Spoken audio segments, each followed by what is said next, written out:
Hello guys, a very good morning to all of you. स्वागत है आप सभी का ऑनलाइन स्टडी एकेडमी में। आज डेट है 24 अक्टूबर 2020 और आज के डेट के जितने भी इंपॉर्टेंट करंट अफेयर्स हैं वो डिस्कस करेंगे हम इस वीडियो में।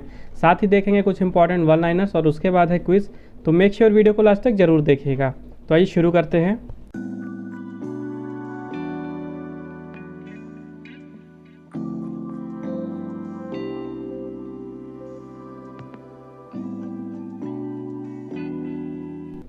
तो आज का पहला क्वेश्चन है, which place has become first Ramsar site of Uttarakhand. कौन सा स्थल उत्तराखंड का पहला रामसर साइट बन गया है। तो अभी हाल ही में आसन कंजर्वेशन रिजर्व बन गया है उत्तराखंड का पहला रामसर साइट।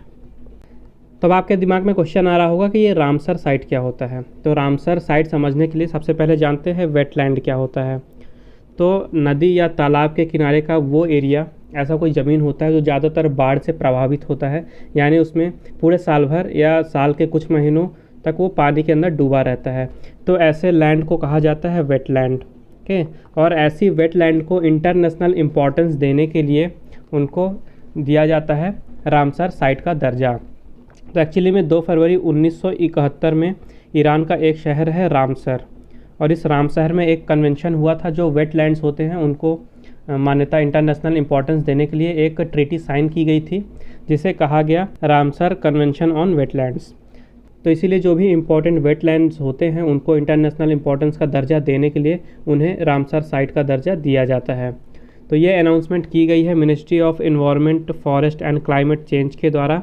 और ये जो आसन कंजर्वेशन रिजर्व है ये यमुना नदी के किनारे सिचुएटेड है। ओके, देहरादून डिस्ट्रिक्ट के घरवाल रीजन के यमुना नदी के किनारे लोकेटेड है आसन कंजर्वेशन रिजर्व। और आसन कंजर्वेशन रिजर्व ने 9 क्राइटेरिया में से 5 क्राइटेरिया क्लियर किए हैं ये रामसर साइट बनने के लिए। ओके, 9 क्राइटेरिया रखे गई थी, उसमें से 5 क्राइटेरिया इसने क्लियर किए हैं। तो इस रामसर साइट के साथ भारत में अब टोटल 38 रामसर साइट हो चुके हैं। और साउथ एशिया की बात करें तो भारत में ही सबसे ज़्यादा रामसर साइट्स हैं। तो याद रखिएगा 38 रामसर साइट्स हो चुके हैं और ये उत्तराखंड का पहला रामसर साइट था। उत्तराखंड की बात करें तो यहाँ के चीफ मिनिस्टर हैं त्रिवेंद्र सिंह रावत, गवर्नर हैं बेबी रानी मौर्य, और कैपिटल है विंटर में देहरादून, और अभी कुछ ही दिनों पहले समर कैपिटल बनी थी गैरसेन। तो ये पॉइंट भी यहाँ से इम्पॉर्टेंट है, क्वेश्चन में आ सकता है। तो उत्तराखंड की नई समर कैपिटल बनी है गैरसेन। नेक्स्ट क्वेश्चन है, who has been elected as prime minister of Lebanon. Lebanon के प्रधानमंत्री के रूप में किसे चुना गया है। तो अभी हाल ही में साद हरीरी, ओके, साद हरीरी बने हैं प्राइम मिनिस्टर लेबनान के। तो एक्चुअली में ये पहले भी लेबनान के प्राइम मिनिस्टर थे, लेकिन पिछले साल हुए प्रोटेस्ट के कारण इनको अपना पद छोड़ना पड़ा था और उनकी जगह फिर मुस्तफ़ा आदिब बन गए थे नए प्रधानमंत्री लेबनान के। लेकिन कुछ ही दिनों पहले मुस्तफ़ा आदिब ने भी अपना पद छोड़ दिया, तो अब वापस से साद हरीरी को लेबनान का प्राइम मिनिस्टर बना दिया गया है और इनकी पार्टी ने चौथी बार जीत दर्ज की है इस साल। बात करें अलेक्जेंडर दी क्रू की, तो अलेक्जेंडर दी क्रू जो है ये अभी हाल ही में बेल्जियम के प्रधानमंत्री बने हैं। जो योशिहिदा सुगा हैं ये अभी हाल ही में जापान के नए प्रधानमंत्री बने हैं, और जो मुख्तार ओवाने हैं ये कुछ ही दिनों पहले माली के नए प्रधानमंत्री बने हैं। और बात करें लेबनान की तो यहाँ के प्रेसिडेंट हैं मिशेल आउन, प्राइम मिनिस्टर बने साद हरीरी, करेंसी है लेबनीज पाउंड और कैपिटल है बेरूत। नेक्स्ट क्वेश्चन है, which country has joined the international monetary fund as 190th member. कौन सा देश 190 सदस्य के रूप में अंतर्राष्ट्रीय मुद्रा कोष में शामिल हुआ है। तो IMF आप जानते हैं इंटरनेशनल मॉनेटरी फंड, अभी इसमें 189 मेंबर्स हुआ करते थे, लेकिन अब रिसेंट में अंडोरा या यूँ कहे प्रिंसिपैलिटी ऑफ अंडोरा बना है 190th मेंबर किसका, इंटरनेशनल मॉनेटरी फंड का। तो ये काफ़ी इंपॉर्टेंट क्वेश्चन है। अब टोटल मेंबर्स हो गए हैं 190 इंटरनेशनल मॉनेटरी फंड में, और कई बार पूछ लेता है कि जो सबसे लेटेस्ट मेंबर ज्वाइन किया है उसका नाम क्या है। तो अभी सबसे लेटेस्ट ज्वाइन किया है प्रिंसिपैलिटी ऑफ एंडोरा ने। तो अगर अंडोरा की बात करें तो यहाँ के प्राइम मिनिस्टर हैं जेवियर एस्पोर्ट जमोरा, कैपिटल है अंडोरा ला वेला और करेंसी है यूरो। लेकिन एक चीज़ ध्यान रखिएगा कि जो एंडोरा है ये यूरोपियन यूनियन का सदस्य नहीं है। ओके, और इंटरनेशनल मॉनेटरी फंड की बात करें तो यहाँ की MD हैं क्रिस्टैलिना जॉर्जिवा, और हेडक्वार्टर है इसका वाशिंगटन DC USA में। नेक्स्ट क्वेश्चन है who has been appointed as India's next ambassador to Solomon Islands. Solomon द्वीप समूह में भारत के अगले राजदूत के रूप में किसे नियुक्त किया गया है। तभी हाल ही में सुशील कुमार सिंघल जी को नियुक्त किया गया है सोलोमन आइलैंड्स में भारत के अगले उच्चायुक्त के रूप में। ओके, एम्बेसडर की जगह यहाँ पे हाई कमिश्नर होगा। तो सुशील कुमार सिंघल जी सोलोमन आइलैंड्स में हाई कमिश्नर बने हैं भारत के अगले, और ये इससे पहले या इसके साथ ही पीएनजी जो है यानी पापुआ न्यू गिनी, यहाँ पे भी भारत के हाई कमिश्नर के रूप में नियुक्त हैं।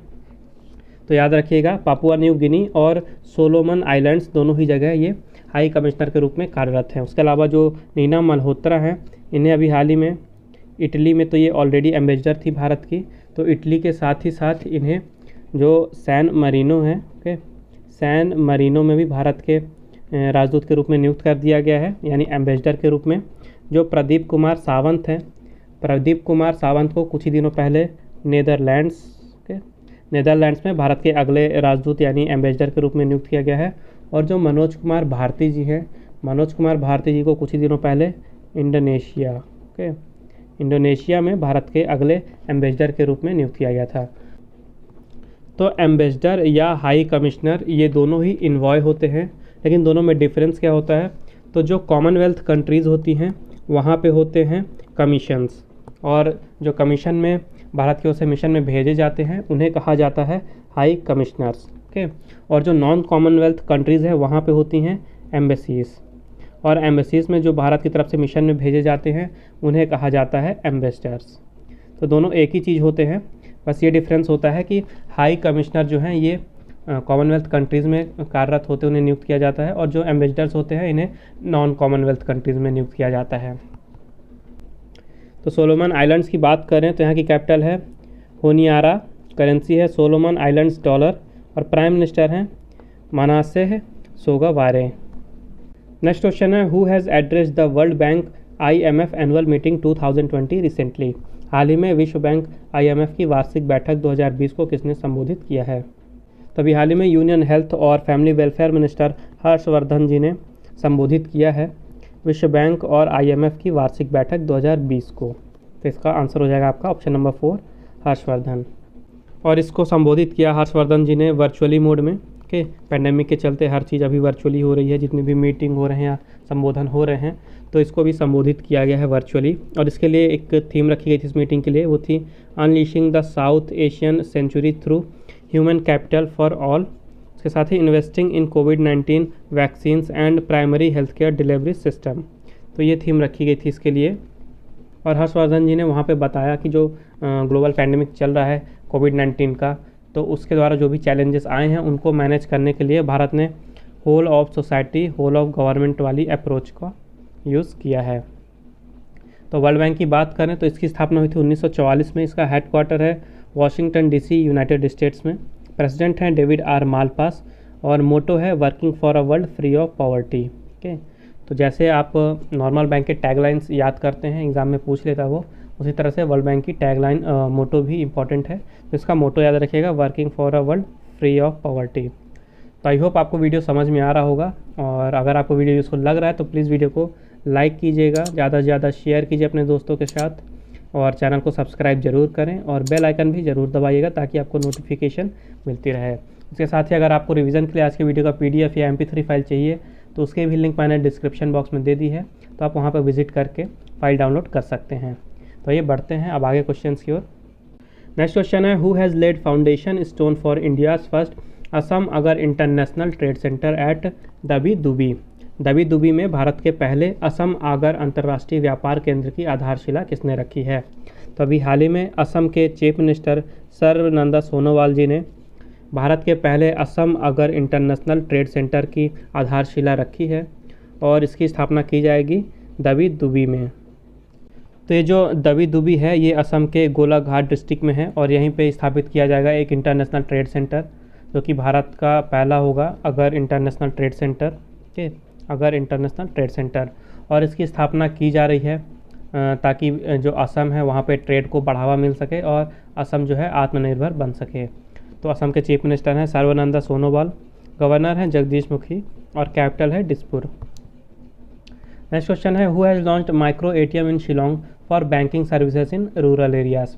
ग्रामीण क्षेत्रों में बैंकिंग सेवाओं के लिए शिलोंग में माइक्रो एटीएम का शुभारंभ किसने किया है? तो अभी हाल ही में मेघालय के चीफ मिनिस्टर कोनराड संगमा जी ने शिलोंग में माइक्रो एटीएम का उद्घाटन किया है, उसे लॉन्च किया है और उसे शुरू किया गया है वहाँ पे जो वहाँ के ग्रामीण इलाके हैं, रूरल एरियाज़ हैं, वहाँ पे बैंकिंग सर्विसेज पहुँचाने के लिए। तो ये जो माइक्रो एटीएम सर्विस लॉन्च की गई है ये मेघालय के रूरल एरियाज़ के लिए है, ग्रामीण इलाकों के लिए है। तो जो भी बैंकिंग करेस्पॉन्डेंट एजेंट्स हैं उनको एक हैंड हेल्ड डिवाइस दिया गया है जिसके थ्रू वो जो ग्रामीण इलाके हैं वहाँ पे जाएंगे, ओके, घर घर जाएंगे व्यक्तियों के और उनको बैंकिंग सर्विसेज प्रदान करेंगे। मेनली फोकस होगा कि उसके थ्रू वो मनी विथड्रॉ कर सकते हैं, ओके। रूरल एरियाज़ में जो भी लोग हैं तो उन बैंकिंग करेस्पॉन्डेंट एजेंट्स के पास जो हैंड हेल्ड डिवाइस है तो उसके द्वारा वो कैश वहाँ से ले सकते हैं। तो जो मेघालय के चीफ मिनिस्टर हैं कोनराड के संगमा जी, उनका कहना है कि बहुत सारी स्कीम्स लॉन्च की गई थी पिछले दिनों में रूरल एरियाज़ के लिए, ओके। रूरल एरियाज़ को बढ़ाने के लिए, उनकी सोसाइटी के जीवन यापन को और बेहतर बनाने के लिए, लेकिन क्योंकि जो बैंकिंग सर्विसेज थी वो रूरल एरियाज़ तक नहीं पहुंच पा रही थी तो इसलिए जो स्कीम है उसका फ़ायदा नहीं मिल पा रहा था रूरल एरियाज़ को। तो इसके कारण से ये हैंड हेल्ड डिवाइस दिया जा रहा है कि माइक्रो एटीएम सर्विस जो है ये लॉन्च की गई है ताकि जो बैंकिंग सर्विसेज हैं वो गांव के घर घर तक पहुंच सके और जो भी स्कीम लॉन्च की जा रही हैं स्टेट के द्वारा रूरल एरियाज़ के बेनिफिट के लिए उसका फ़ायदा उन्हें मिल सके। तो ये जो सर्विस लॉन्च की गई है इसमें मेघालय की गवर्नमेंट तो है ही, साथ साथ नाबार्ड भी और उसके साथ ही मेघालय रूरल बैंक ने भी पार्टनरशिप की है इस इनिशिएटिव के लिए। और मेघालय की बात करें तो गवर्नर हैं सत्यपाल मलिक, चीफ मिनिस्टर हैं कोनराड संगमा जी और कैपिटल है शिलोंग। नेक्स्ट क्वेश्चन है who has been named as global brand ambassador of LG signature brand. LG signature brand के लिए वैश्विक ब्रांड एम्बेसडर के रूप में किसे नामित किया गया है? तो एलजी तो आपने सुना ही होगा, तो एलजी का ही एक होम सॉल्यूशन ब्रांड है जिसका नाम है एलजी सिग्नेचर और इसी एलजी सिग्नेचर ब्रांड के लिए एलजी ने जो F1 के वर्ल्ड चैम्पियन हैं Lewis Hamilton, okay, Lewis Hamilton को चुना है एलजी सिग्नेचर के ग्लोबल ब्रांड एम्बेसडर के रूप में। तो एलजी इलेक्ट्रॉनिक्स के चेयरमैन हैं क्वांग मो कू, के वाइस चेयरमैन और सीईओ हैं जो सियोंग जिन और इसका हेडक्वार्टर है साउथ कोरिया में। और ब्रांड एम्बेसडर की बात चल रही है तो एक और अपडेट है कि हाल ही में प्रियंका चोपड़ा जोनस को पार्ले एग्रो के राष्ट्रीय ब्रांड एम्बेसडर के रूप में नियुक्त किया गया है। तो पार्ले एग्रो का नया प्रोडक्ट आया बी फिज़ और इसी के प्रमोशन के लिए जो है तो उन्होंने प्रियंका चोपड़ा जोनस को नेशनल ब्रांड एम्बेसडर के रूप में नियुक्त किया है। और इसका जो कैंपेन है यानी जो एडवर्टाइजमेंट है ये मेनली IPL, हॉटस्टार और यूट्यूब में दिखाया जाएगा, इस पर ज़्यादा फोकस है इनका। तो जो पार्ले एग्रो के CEO हैं ये हैं शौना चौहान। पार्ले एग्रो का हेडक्वार्टर है मुंबई महाराष्ट्र में। नेक्स्ट क्वेश्चन है who has launch e Dharti geo portal to integrate maps and lease plans. नक्शे और पट्टे योजनाओं को एकीकृत करने के लिए ई धरती जियो पोर्टल को किसने लॉन्च किया है? तभी हाल ही में union minister of housing and urban affairs Hardeep Singh Puri ji ने लॉन्च किया है ई धरती जियो पोर्टल, ओके, ई धरती जियो पोर्टल। और इसे लॉन्च किया गया है जो मैप और लीज प्लान्स हैं उनको आपस में इंटीग्रेट करने के लिए। तो जो लैंड एंड डेवलपमेंट ऑफिस है LNDO, ये प्रेजेंट में बात करें तो 60,000 से भी ज़्यादा प्रॉपर्टीज़ पे डील कर रहा है। और किस किस टाइप की प्रॉपर्टी, जैसे कमर्शियल प्रॉपर्टी हैं, रेजिडेंशियल, इंडस्ट्रियल, इंस्टीट्यूशनल, तो इस टाइप की लगभग 60,000 से भी ज़्यादा प्रॉपर्टीज़ पे ये डीलिंग कर रहा है। और इसके द्वारा जो प्रॉपर्टी है उसके लिए सर्टिफिकेट दिया जाता है और उसके अलावा जो मैप है, इंफॉर्मेशन के लिए मैप बनाया जाता है प्रॉपर्टी का, तो वो भी इसी के द्वारा बनाया जाता है और दिया जाता है। तो इस टाइप के जो सर्टिफिकेट हैं और मैप्स हैं इनको प्रोवाइड करने के लिए ये ऑनलाइन पोर्टल बनाया गया है ताकि जो प्रॉपर्टी होल्डर्स हैं उनको सर्टिफिकेट और ये जो मैप इंफॉर्मेशन है ये ऑनलाइन ही प्रदान किया जा सके। तो जो सर्टिफिकेट है इसमें काफ़ी तरह की प्रॉपर्टी की डिटेल्स होंगी, जैसे कि लैंड का टाइप, प्रॉपर्टी का टाइप, अलॉटमेंट का डेट, प्रॉपर्टी स्टेटस, प्लॉट का कितना एरिया है, उसके अलावा प्रॉपर्टी का एड्रेस। तो इस तरह की जितने भी इंफॉर्मेशन है उनके प्रॉपर्टी से रिलेटेड तो सब कुछ उस सर्टिफिकेट पे लिखा जाएगा।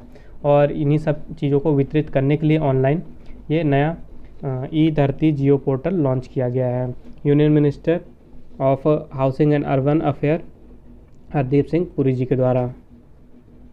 नेक्स्ट क्वेश्चन है which state has implemented smart black board scheme.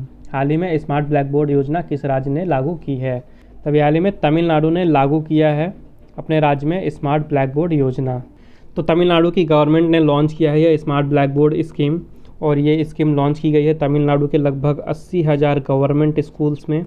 और इसे लॉन्च किया गया है ताकि जो वहाँ पे टीचिंग का इन्वायरमेंट है, पढ़ाई का इन्वायरमेंट है, उसे और भी बेहतर बनाया जाए। ओके, और जो स्टेट है उसको डिजिटल इंडिया और आत्मनिर्भर भारत की ओर बढ़ाया जाए।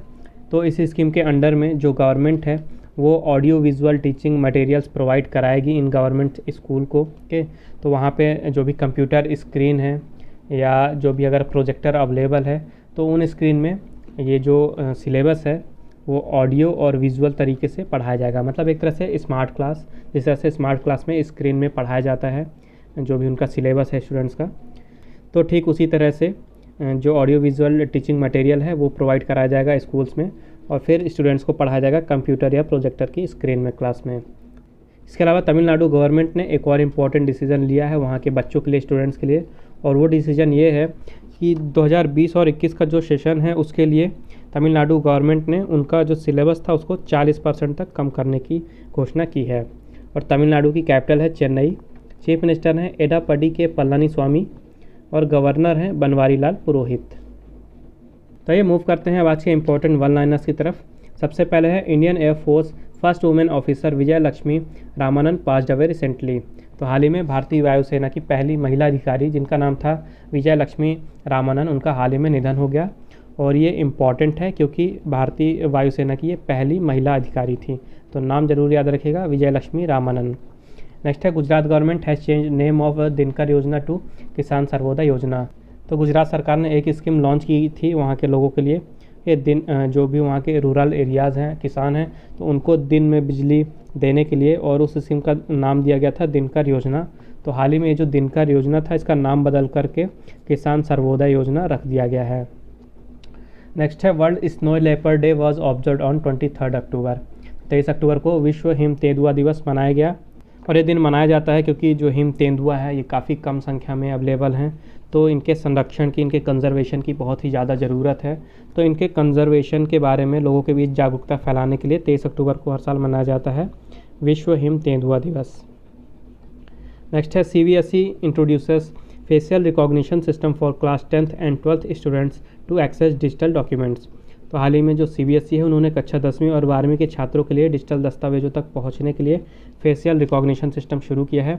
यानी जो क्लास 10th और 12th के स्टूडेंट्स हैं, तो अगर उनका कुछ सर्टिफिकेट चाहिए या उनके कुछ डॉक्यूमेंट्स हैं तो वो ऑनलाइन ही डिजिटली उन डॉक्यूमेंट्स को ले सकते हैं, उसके लिए अप्लाई कर सकते हैं, लेकिन वेरिफिकेशन के लिए उन्हें फेशियल रिकॉग्निशन सिस्टम के थ्रू गुजरना पड़ेगा। यानी उनको अपना फेस स्कैन कराना पड़ेगा वेरिफिकेशन के लिए। तो इसी के लिए ये फेशियल रिकॉग्निशन सिस्टम शुरू किया गया है CBSE के द्वारा। और लास्ट है 2000 years old 37 metre long cat drawing discovered on Nazca lines of Peru. तो पेरू के नज़ाका लाइन्स पर 2000 साल पुरानी 37 मीटर लंबी बिल्ली की ड्राइंग की खोज की गई है। तब समय है आज के क्विज़ का। आज के क्विज़ का क्वेश्चन है which bank has won the central bank of the year award 2020। किस बैंक ने central bank of the year पुरस्कार 2020 जीता है? तो मेक श्योर इस क्वेश्चन का आंसर जरूर दे कमेंट बॉक्स में। ये देखते हैं कल का क्वेश्चन। कल मैंने आपसे पूछा था what is the rank of India in the Arton Capital's passport index. Arton Capital के पासपोर्ट इंडेक्स में भारत की रैंक क्या है? इसका राइट आंसर था 58 के, भारत है 58वें नंबर पे। और बात करें फर्स्ट पे कौन है, तो फर्स्ट पे है New Zealand. Okay, Arton Capital's passport index के अनुसार न्यूजीलैंड का पासपोर्ट सबसे ज़्यादा मजबूत है पूरे विश्व में, और भारत है 58 नंबर पे। तो आज का सेशन यहीं समाप्त होता है। आई होप आपको ये वीडियो हेल्पफुल लगी होगी। अगर आपको वीडियो अच्छी और हेल्पफुल लगी है तो मेक श्योर वीडियो को लाइक कीजिए, शेयर कीजिए और चैनल को सब्सक्राइब कीजिए। अगर आपको आज के वीडियो का PDF चाहिए तो मैंने डिस्क्रिप्शन में टेलीग्राम चैनल की लिंक दे दी है। आप हमारे टेलीग्राम चैनल पर जाके आज का PDF डाउनलोड कर सकते हैं। उसके साथ ही आप फेसबुक में मुझे फॉलो कर सकते हैं ऑनलाइन स्टडी अकेडमी 20 में, और आप इंस्टाग्राम में मुझे फॉलो कर सकते हैं online.study.academy सर्च करके। तो मिलते हैं कल फिर एक नए वीडियो में कुछ नए करंट अफेयर्स के साथ, और साथ में देखेंगे कुछ इंपॉर्टेंट वन लाइनर्स और क्विज तो होगा ही। तो मेक श्योर कल भी आप हमारे साथ इसी टाइम पे जुड़े। तब तक के लिए take care and thank you guys.